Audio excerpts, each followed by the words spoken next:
मैं एक ही निवेदन अफजल भाई से कहना चाहता हूं कि पार्टी को से दूर होना बहुत तकलीफदेह है।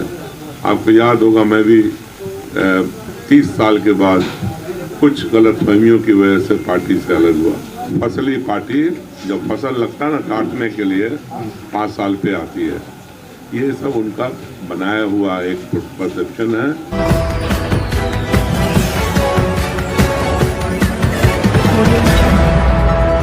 का और आपका, इनका, मेरा, सभी का प्रोग्राम, हाँ, इमरान प्रतापगढ़ी का प्रोग्राम, हम चारों लोगों का प्रोग्राम वहाँ भी था जाले में और यहाँ भी था। तो मैं जो यहाँ आया हूँ वो प्रोग्राम ही को सोच के आया हूँ। आज का वक्त हमने यहाँ के लिए रखा था।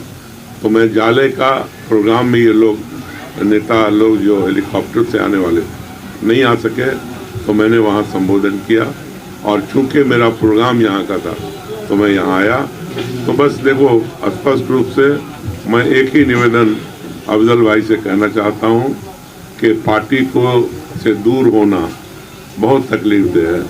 आपको याद होगा, मैं भी 30 साल के बाद कुछ गलतफहमियों की वजह से पार्टी से अलग हुआ।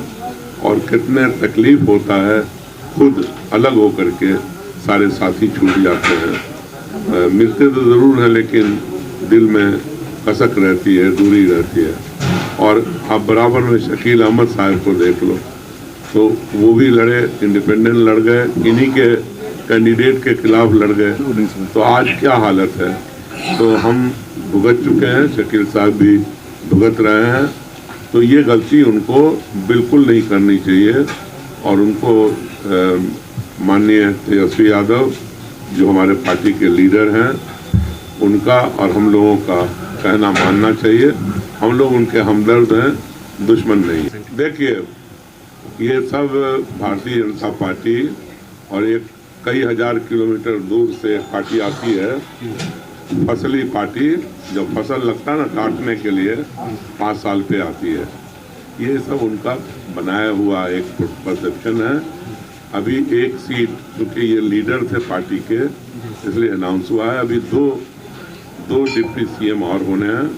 तो जो हमारे हजारों किलोमीटर दूर से या भारतीय जनता पार्टी जो एक भी मुसलमानों को सीट नहीं देती है, उनके सपनों को हम पूरा करेंगे। जो वो लोग सोच रहे हैं ना 18% वाला, वो सपना भी उनका पूरा हो जाएगा। मतलब चुनाव के बाद एक मुसलमान डिप्टी सीएम, अब ये तो नहीं कहा जा सकता ना कौन होगा नहीं होगा। उनका जो सपना है उसको पूरा कर देंगे हम लोग। बताया जाता है सर कि आज अफजल अली के कारण जो है जो प्रोग्राम कैंसिल हुआ है। आपसे कह दिया, ये अफजल की वजह से नहीं हुआ है, ये मौसम की वजह से हुआ। एक जगह का नहीं हुआ, पूरे बिहार में एक पार्टी का नहीं हुआ। भारतीय जनता पार्टी का भी हुआ, कांग्रेस का भी हुआ, राजद का भी हुआ, इंडिया गठबंधन का हुआ, सबका हुआ है।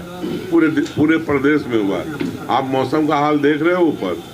आपको पता होना चाहिए कि जब ये जो मौसम खराब होता है और थंडर जिसे कहते हैं ना, करका अगर हो जाए, अब वो आपके जो पंखियाँ जो घूमती हैं उस पर अगर गिर जाए तो वहीं पर कोलैप्स हो जाएगा, वहीं नीचे गिर जाएगी हेलीकॉप्टर, आप बचिएगा नहीं। अगर उनका मौसम खराब करने में अगर उनका हाथ होगा तो हो सकता है, ठीक है।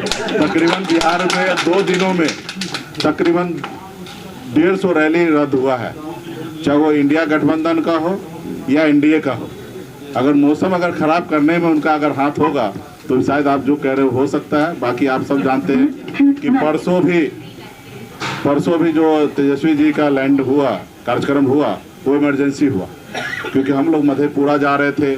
2 कार्यक्रम रद्द करके इमरजेंसी, क्योंकि उधर जा नहीं पाए, इमरजेंसी लैंडिंग 1 घंटा समय से पहले हम लोगों को करना पड़ा, बारिश हो रहा था। फिर कार्यक्रम करके कैसे हम लोग किए, लास्ट का कार्यक्रम उस रोज भी छूट गया। तो ये सब चीज़ें ठीक है, बोल रहे हैं, बोलने दीजिए, कोई भी किसी को इस पर ज़्यादा ध्यान नहीं देना है। यहाँ पे मजबूती से हम लोग चुनाव लड़ रहे हैं और जीतेंगे भी। सभी कार्यकर्ता मजबूती से साथी साथी आते हैं बिहार, तो कह रहे हैं कि जब महागठबंधन की सरकार बनेगी तो जंगल राज आ जाएगा। लेकिन कल ही का घटना है कि मोकामा में एक बहुत मर्डर हो गया, उस पर आप क्या कहिए? देखिए, उनके पास तो कोई काम नहीं है ना। अगर 20 साल में अगर सरकार में रहकर कुछ करते वो अपने काम को गिनाते कि हमने ये किया, वो किया, ऐसा किया। वो बचपन में आप सुने होंगे कि बच्चा जब रोता है ना तो उसको कहेगा भूत आ गया, यानी कि भूत से डराना, यानी बच्चे को चुप कराने भूत से। तो उसी तरीके से बीजेपी हो या नीतीश कुमार जी हो या जो भी हो, उनको पता है कि लालू जी के बराबरी नहीं कर सकते हैं इसके लिए, और बिहार में विकास का काम किए नहीं, तो ऐसे जगह पे वो इस तरीके से बात रखेंगे। मैं तो हमेशा मन से मैं कहा हूँ कि लालू जी का जो राज था वो गरीब, पिछड़ा, दलित के लिए जंगल राज नहीं, मंगल राज था। अगर वो राज नहीं आता तो आज आपके सामने में सीना तान के एक मल्ला का बेटा, अति पिछड़ा का बेटा कुर्सी पर बैठकर अपनी बात को नहीं रखता। ये सामाजिक न्याय को ताकत देने वाला वो समय था। हम तो चाहेंगे कि ऐसे समय देश में हमेशा रहे। मोहन भागवत जी ने कहा कि गरीब, पिछड़ा, दलित को 2000 साल तक हम लोगों ने पशु समान बना के रखा था। अभी हमें दया के दृष्टिकोण से देखना चाहिए। मैं उनको कहना चाहूँगा कि मुझे दया की पात्र नहीं, हमारा इस धरती पे, हमारा इस राज्य में, इस देश में जो अधिकार है उस अधिकार के साथ हम जीना चाहते हैं, क्योंकि बाबा साहब भीमराव अम्बेडकर ने हमें संविधान में हमें ताकत दिया, वोट गिराने का ताकत दिया है। तो इसलिए भाजपा के पास कोई विजन नहीं है, कोई काम करने का ताकत नहीं है। कल तक कह रहे थे कि नौकरी मुकेश सहनी महागठबंधन कहाँ से लाएंगे, और कल भाजपा का आपने देखा होगा मैनिफेस्टो में 1 करोड़ नौकरी और रोजगार की उन्होंने बात किया है। तो आप बताइए, हमारा विजन को कॉपी कर रहे हैं। वो इससे पहले 20 साल शासन में रहे हैं, वो कितना नौकरी दिए वो बताए पहले। और तेजस्वी जी ने 17 महीना में 5 लाख से अधिक नौकरी देकर 3 लाख से अधिक प्रत्याधीन करके वो आए हैं। तो बिहार के युवा को, हर को, किसी को पता है कि नौकरी का मतलब भरोसा वो है तेजस्वी प्रसाद यादव जी। और बिहार में हम लोगों के साथ लोग खड़े हो रहे हैं, इसलिए उनको मजबूरन कल घोषणा करना पड़ा कि हम 1 करोड़ नौकरी देंगे। पहले तो 2 करोड़ नौकरी का जो उन्होंने बात किया था 2014 में, उन्होंने जो 15 लाख रुपए हर किसी के खाता में देने का वादा किया था कि विदेश से काला धन लाएंगे, उनका हिसाब दे।